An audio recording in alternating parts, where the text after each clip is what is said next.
History is more than what survived. It is what was lost, forgotten, and misunderstood. This is Chronicles Immortal. May 1945. London is dancing in the streets.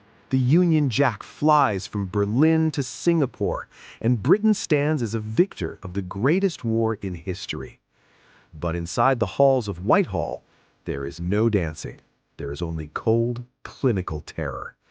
Because while the maps were still painted red, the vaults were empty. Britain hadn't just won the war, they had pawned their future to pay for it. This is the story of how the sun began to set, not with a bang, but with a handshake. London, May 1945. The bells of Westminster Abbey ring out, drowning out the echoes of the Blitz.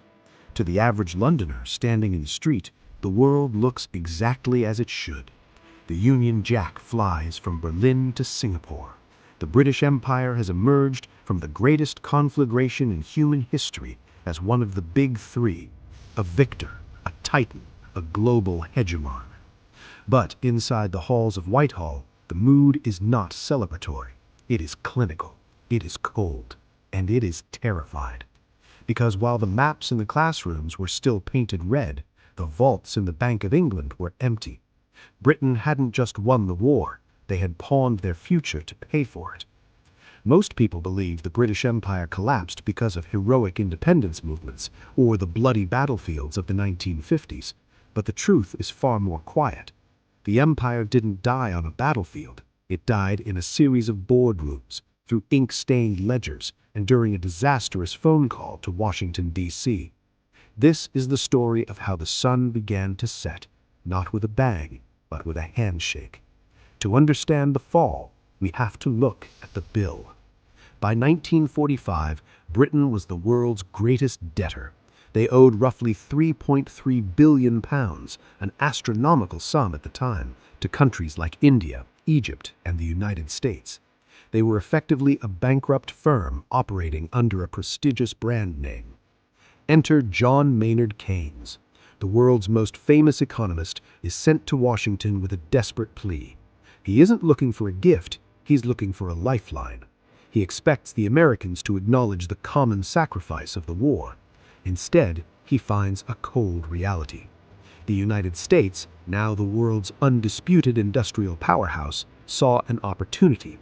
They didn't want a collapsed Britain, but they didn't want a rival empire either. The American condition for the massive Anglo-American loan was a poison pill: convertibility. Britain was forced to agree that within a year, anyone holding British pounds could swap them for US dollars. It sounds like a technicality. In reality, it was a death warrant. It meant that Britain's colonies and trading partners could take their money and flee to the American market. The economic heart of the empire was being ripped out before the first colony had even declared independence. While the bankers scrambled in London, the jewel in the crown was slipping through Britain's fingers. We often frame Indian independence as a moral victory for Gandhi and Nehru, and it was. But for the British government, now led by the pragmatic Labour Prime Minister Clement Attlee, it was a matter of logistics. Britain no longer afforded to hold India. The Royal Indian Navy was mutinying. The Indian civil service was exhausted. To keep India by force would require hundreds of thousands of troops Britain didn't have and billions of pounds they couldn't spend. But here is the quiet tragedy. The British exit was so rushed, so desperate to save costs, that they drew the borders of partition in a matter of weeks. They didn't leave because they were enlightened. They left because they were broke. When India and Pakistan gained independence in 1947, the empire lost its greatest source of manpower and prestige. The dominoes weren't just falling, they were being pushed by the British Treasury. By 1956, Britain was suffering from a psychological delusion. They believed they were still a superpower. When Egyptian President Gamal Abdel Nasser nationalized the Suez Canal, the literal artery of the empire, Prime Minister Anthony Eden reacted with the instincts of a Victorian imperialist. He conspired with France and Israel to launch a secret invasion. Military-wise, it worked. The British took the canal. But then the phone rang. It was Washington. President Eisenhower didn't use tanks to stop the British. He used the pound sterling. He threatened to sell off the U.S. government's holdings of British bonds, which would have collapsed the UK economy overnight. Britain blinked. They withdrew in disgrace. Suez was the moment the world realized that the British Empire was no longer a sovereign actor. They were a junior partner in an American world. The quiet decisions of 1945 had finally come home to roost. If London couldn't even control a canal in Egypt without Washington's permission, how could they hope to hold on to Africa, the Caribbean, or Southeast Asia? The final act wasn't a war, it was a liquidation. In 1960, Prime Minister Harold Macmillan traveled to Cape Town and delivered his famous Winds of Change speech. He admitted what the bankers had known for 15 years. National consciousness was rising, and Britain could no longer stop it. Throughout the 1960s, flags were lowered in Kenya, Nigeria, Jamaica, and Cyprus. In many cases, the British were so eager to leave that they handed over the keys to any government that looked stable enough to keep the trade routes open. They retreated to their island, hoping to reinvent themselves as a global trader and a member of the European project.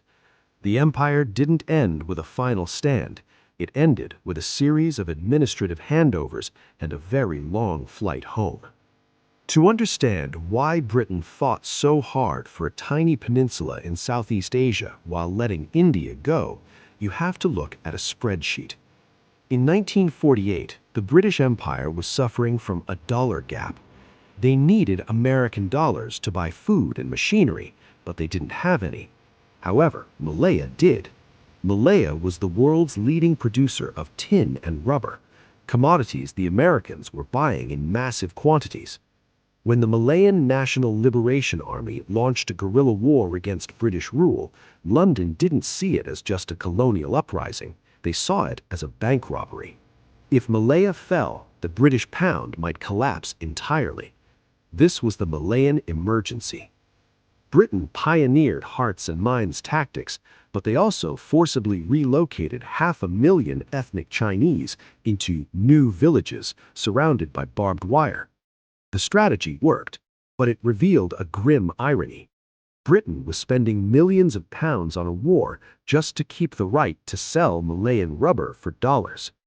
By the time Malaya gained independence in 1957, the cost of holding it had almost outweighed the economic benefit of owning it. Then there was the Marshall Plan. We often think of this as a generous American gift to rebuild a shattered Europe, but for the British Empire, it came with strings that acted like a noose. The United States didn't just want to rebuild Europe, they wanted to open up global markets. Under the terms of the Marshall Plan and the subsequent GATT treaties, Britain was forced to lower the imperial preference, the trade walls that kept colonial markets exclusive to British goods. Suddenly, a businessman in Kenya found it cheaper to buy a tractor from Ohio than from Manchester.